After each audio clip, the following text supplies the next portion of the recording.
Hi, my name is Peter Cosso, aka Mr. Venus, and today I'm going to be talking about the IGN 8 minutes of intense multiplayer action trailer that they released on the 6th of March 2017. So as I'm going to be going a bit of a running commentary over the top of these videos like I've been doing before, I'm going to talk about some developments that we've seen from the previous videos, including some taxonomy from articles released by various media outlets and interviews with Philip Boyle.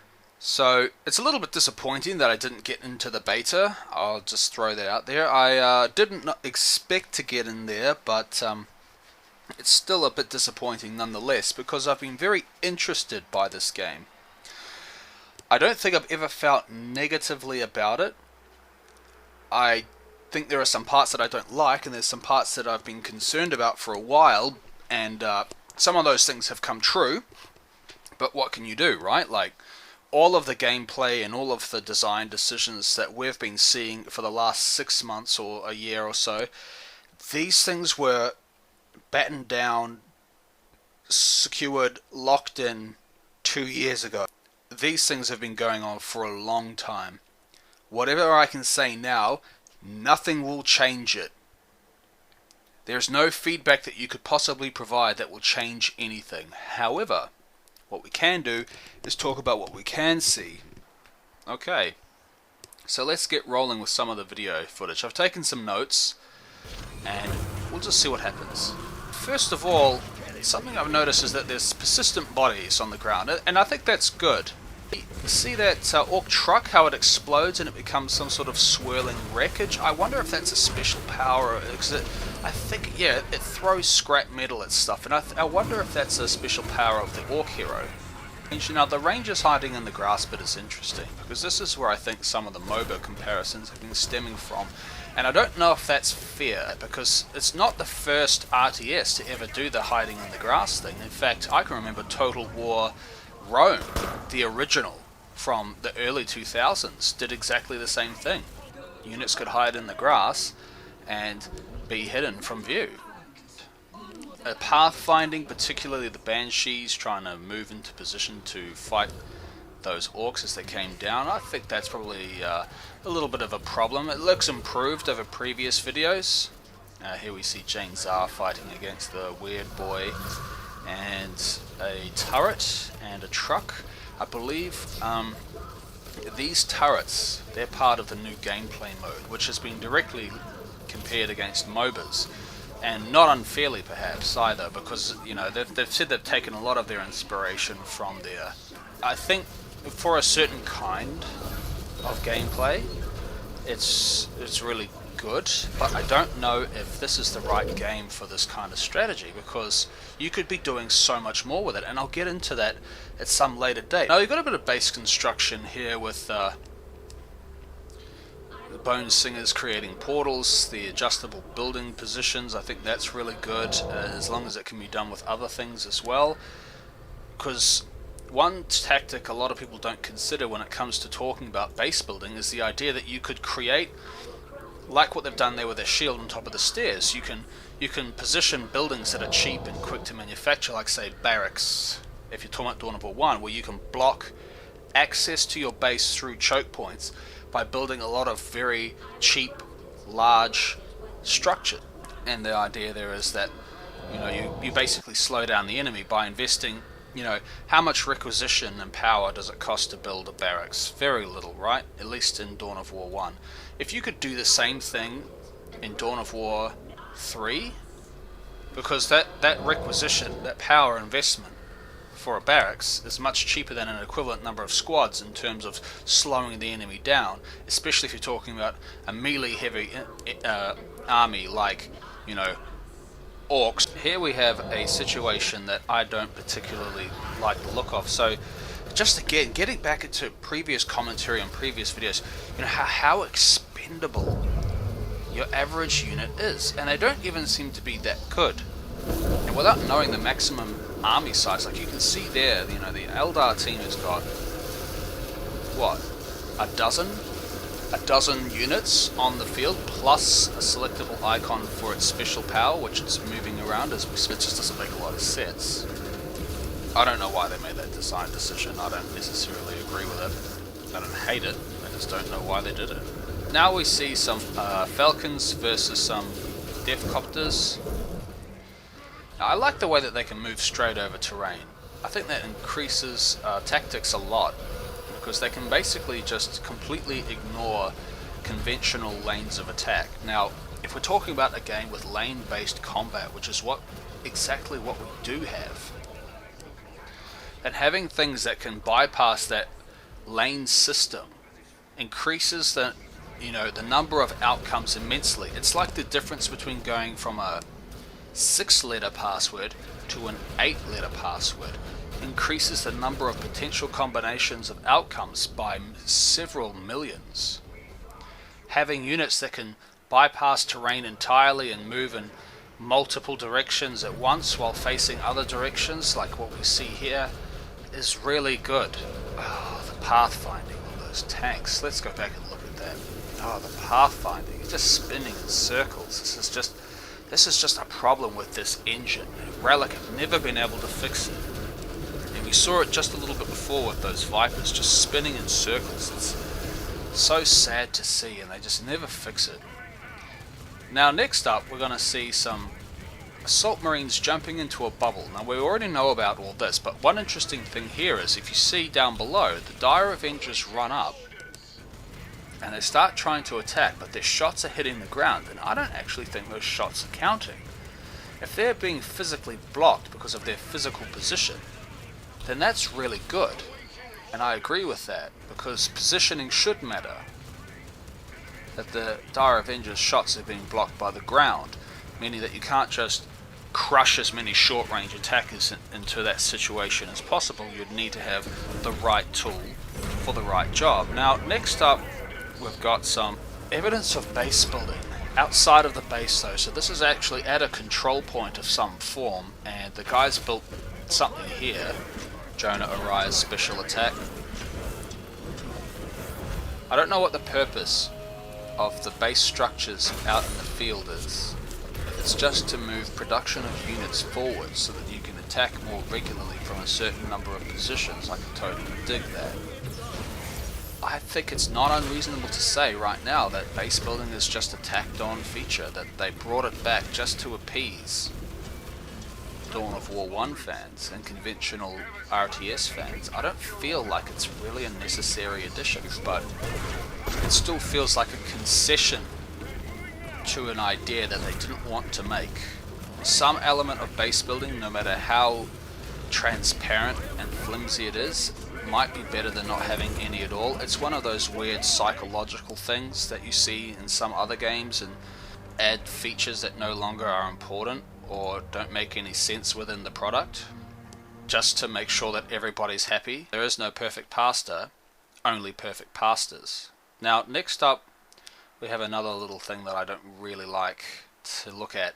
It's the stealth mechanics. So we have some scouts here that are stealthed and they run right in front of this Wraith Lord. Now I will say that I don't like stealth mechanics like that, because if you're on the Wraith Lord's team, those guys are not really actually invisible. I mean, it just doesn't make any sense. They don't have cloaking devices, you know. And would you be able to see their footprints as they run along the ground? Maybe, if that shows up on your screen as the Eldar player, when they're running on the ground or running on the water and you can see their footsteps coming up. But would that actually allow you to see them? Do you have to get right next to them to see them, or can you never see them unless they're shooting at you? That is an excellent question to ask, and it's a gameplay balance question that many games have tried and never been able to answer to my satisfaction. I think that when you get that close to an enemy unit, your stealth units should be visible. Say within 25% of the vision range of the unit that you're approaching, you become visible.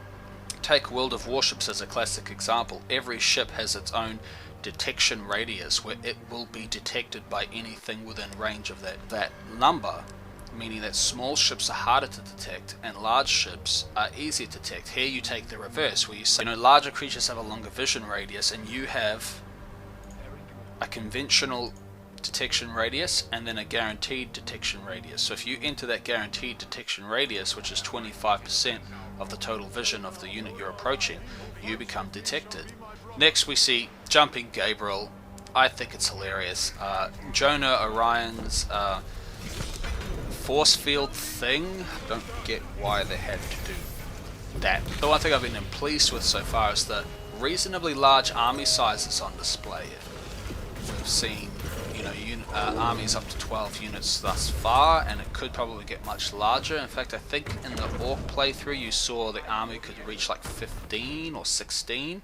These Death Watch guys who are some sort of elites, I wonder if they're like upgradable somehow. Can you make someone into a Death Watch, or are they a pre-selected unit? A little bit of terrain deformation. I don't know if that's going to be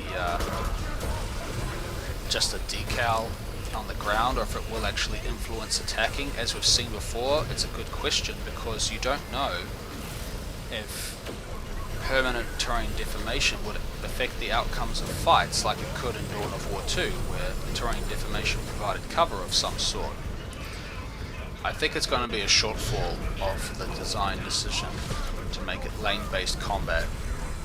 Pathing for vehicles, as you'll see up there with the Killer Can's Death Dreads, where they just sort of don't really know how to move into a position where they can actually attack. It's disappointing to see that it's, as much as things change, things remain the same. And that, personally, I think that they should really be focusing on permanently removing the bad things, pathing being one of them. And finally, the destruction of the base itself, giving the win condition end of video. Thanks IGN. I think that this video provided a few good demonstrations of things that we can expect to see. The diversity of units and the complexity of the play that we've experienced is a bit higher than what you've been finding in some of the leaked beta footage. I don't know. I don't know if I like it. I don't hate it. I just don't know if I like it. It's something that I really will have to play, and according to Relic, they have released plans to provide an open format beta/demo. Remember, the beta phase by now is coming to a conclusion. This is the end of the beta. This game's gone gold at this point. By the time you've got this level of public demonstration, by the time that the average person can download the game and play it, that's your demo. There is no beta. You're not beta testing anything. Maybe there's server infrastructure if you want to get really technical, but no. What this is now evidence of the demo. This is the game you're going to have at release. It's like 6 months ago when they said it was alpha. It wasn't alpha. It was beta. It was late beta. This is the conclusion of the beta. What you see is what you get. I think that the lane-based combat method that they've got here, I don't want to use the word MOBA, even though it is appropriate, even though it's what they base their design on. I don't like to use it because it just feels so limiting and kind of dishonest about what we could do with this game. If they allow us to mod it and make something for ourselves, then that'll be really good. Because I would prefer to see like a 4X strategy game version of this. It's something that I'll probably talk about in a later video.